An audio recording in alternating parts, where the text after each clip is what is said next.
People aren't fixed in place, and it's almost never too late to change. I know that because I've lived it. I left school at 14 with no qualifications, one of 9 kids. I joined the RAF at 16, then spent years in sales, then run bars and nightclubs and restaurants. Not exactly your typical route into mental health. But in my late 40s, I met a hypnotherapist, and everything I thought I knew about myself turned out to be a lot more flexible than I'd assumed. I retrained and started Inspired to Change.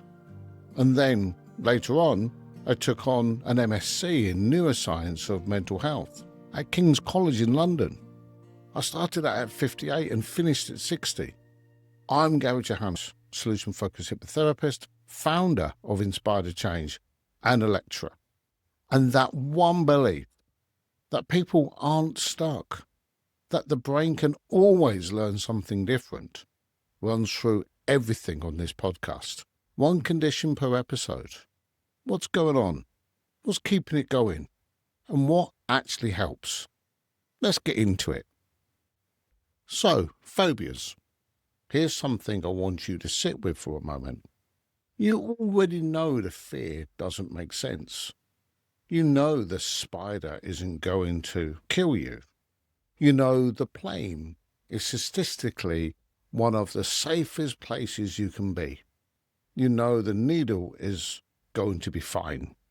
You know all of this, and knowing makes absolutely no difference. That's the gap between what you know and what you feel. It's one of the most frustrating things about having a phobia, and it's also the key to understanding exactly what's happening and how to change it.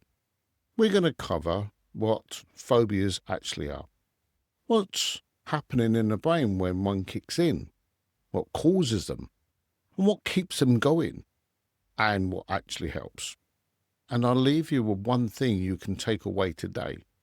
If you find this useful, hit subscribe wherever you're listening. There's a lot more to come. Let's get into it. So what is a phobia? Not just a fear. Most people have things they find uncomfortable or unsettling. A phobia is something more specific than that. It's an intense, irrational fear of a particular object, situation, or creature. One that's disproportionate to any actual danger, and one that's disruptive. It affects what you do, where you go, and how you live. In the UK, phobias affect around 10 million people.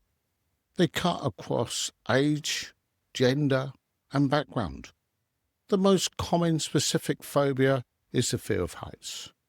More than 1 in 5 people in Britain say they experience it.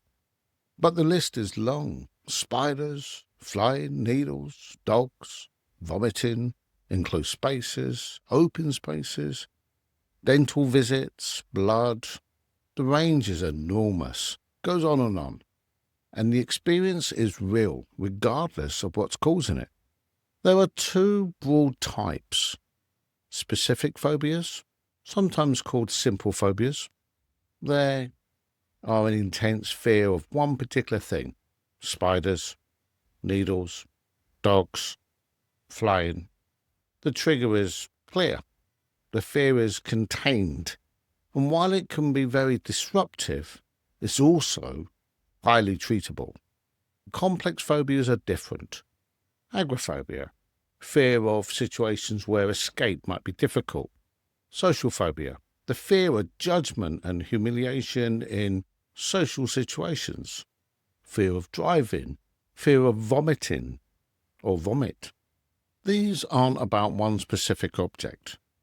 They're woven into how somebody experiences the world more broadly. The anxiety runs deep. The avoidance patterns are more entrenched, and the way through them needs a different approach. If complex phobia sounds more like your experience, stay with the podcast series. These episodes are coming. Today we're talking about specific phobias. So what's actually happening in the brain? Every phobia runs through the same basic mechanism. The amygdala, The brain's threat detection system, the alarm, has learned to associate a particular thing with danger. And when it encounters that thing, or even just thinks about it, it fires. The response is immediate and it's physical. Adrenaline floods the body. Heart rate spikes, breathing changes, muscles tense. We sweat, we might go dizzy, we might feel the full fight or flight package. The same response your ancestors would have had facing real predators. And if that response keeps firing, if the phobia means the body is regularly being flooded with stress hormones, the long-term physical effects are real. Living with an unmanaged phobia has been shown to weaken the immune system. It can contribute to cardiovascular damage, gastro problems, and over time, a chronic state of low-level anxiety that the body starts to treat as its normal setting. Most people think of phobias as psychological, and they are, but the body keeps score too. And here's a critical thing. The amygdala doesn't consult the rational brain first. It doesn't wait for a logical assessment of whether the spider is actually dangerous. It sees the trigger, it fires the alarm, and the body responds. All before the thinking part of your brain has had a chance to weigh in. This is why knowing the fear is irrational doesn't help in the moment. The rational knowledge lives in the prefrontal cortex. The phobia response lives in the amygdala. They're different systems. And in a phobia, the amygdala is faster, louder, and completely convinced it's right. The brain isn't stupid. It's been a very efficient threat detection system. It's just learned the wrong lesson about what constitutes a threat. So what causes a phobia to develop in the first place? Often, though not always, there's a learned event at the root of it. A bad experience with a dog as a child, a turbulent flight, a medical procedure that felt frightening or out of control.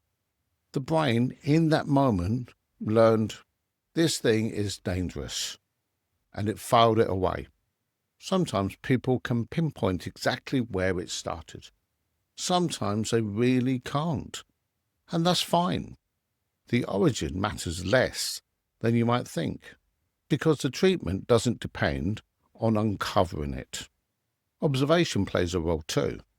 Children who watch a parent react with fear to something are more likely to develop a fear of it themselves. The brain learns from watching others, as well as from direct experience.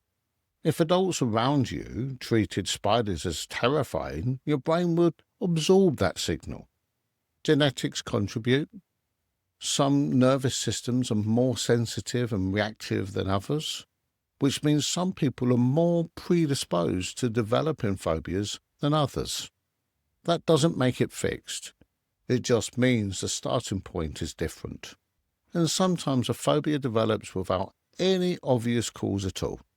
Chronic stress can lower the threshold at which the amygdala fires, making the fear response more likely across the board. So what keeps it going? Because this is the really important bit.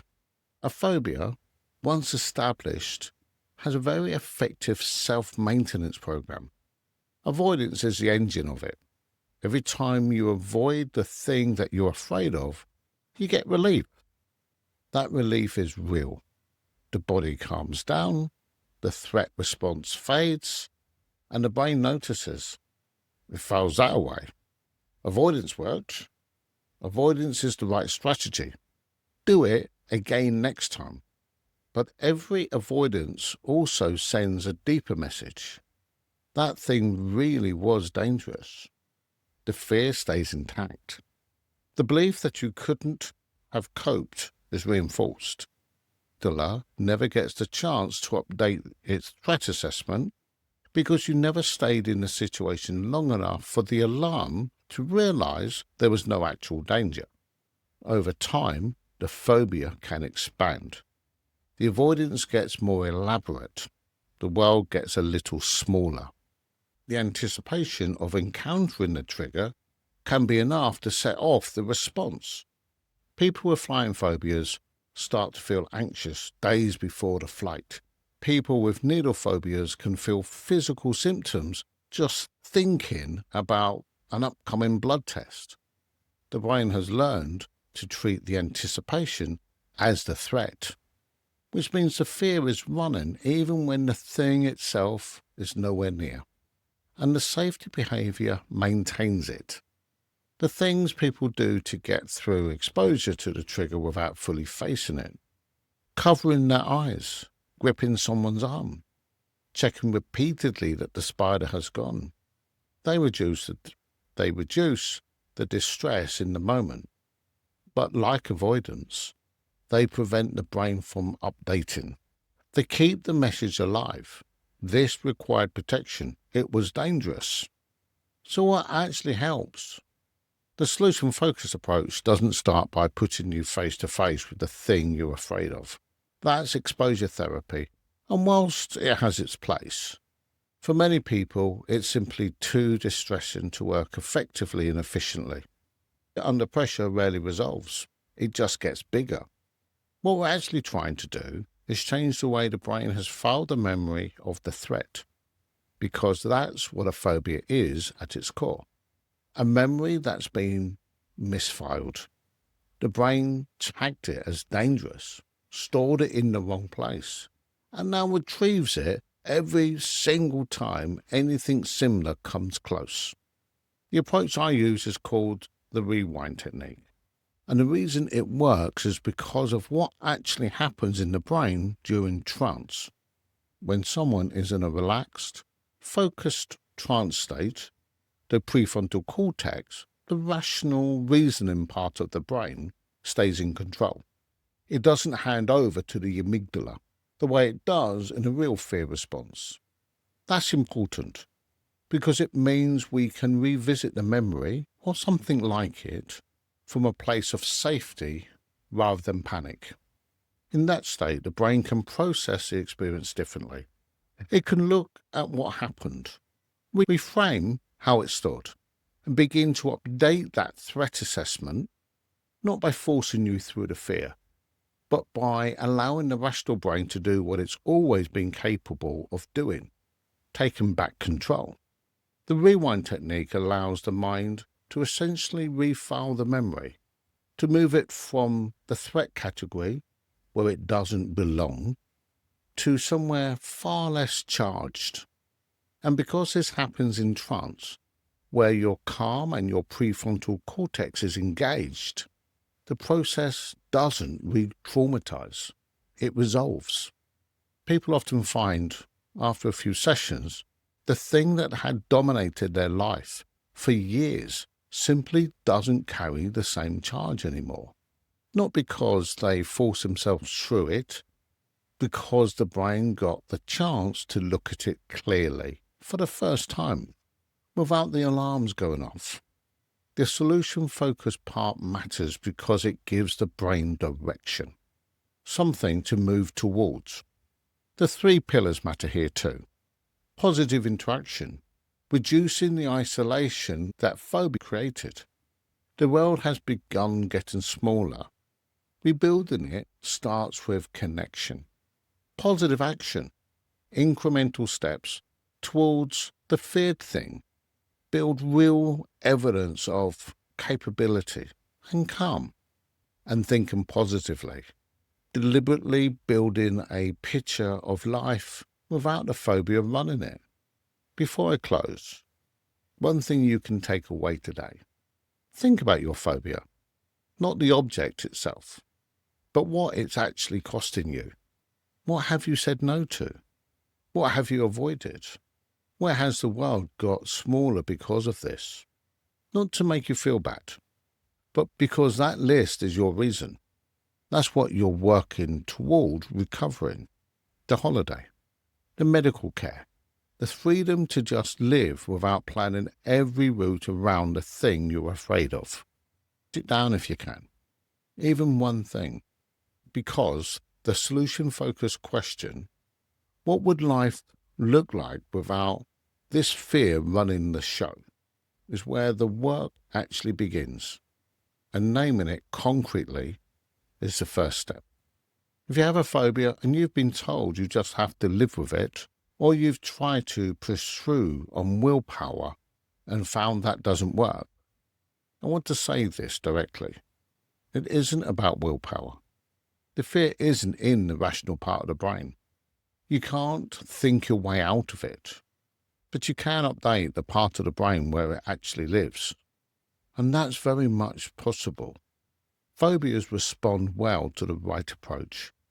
People who have had them for decades get through them. The brain that learned fear can learn something different. Understanding what's going on is where it starts. You've just done that, and quietly, that is a step forward. If this episode has been useful, hit subscribe wherever you're listening.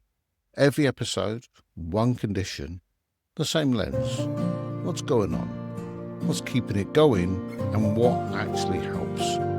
There's a lot more to come. See you on the next one.